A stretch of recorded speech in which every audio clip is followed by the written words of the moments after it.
Good afternoon, everybody. Mike Jennings from the Pops Properties team at Keller Realty. I have John Pop with me today. I wanted to show you one of our newest listings. We're located at 190 East Central Street, just outside of beautiful downtown Natick. This fabulous younger townhome style home has a great amount of features that Mike will tell you about. We have 2 levels of living space here, 3 bedrooms, 2 full baths, 1 half bath. We have a custom office space, in-unit laundry, 2-car garage. Some of the other features on this property, the current owner has actually improved it with this gorgeous, massive center island in the kitchen. We've got plantation shutters throughout, beautiful hardwood floors in the main level, and it's ready to go. Please feel free to give us a call or schedule a showing anytime you'd like.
What do you think, everybody? This place is beautiful, nice modern and open floor plan.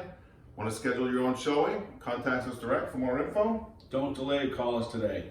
Be happy to get you inside. Bye for now, everybody.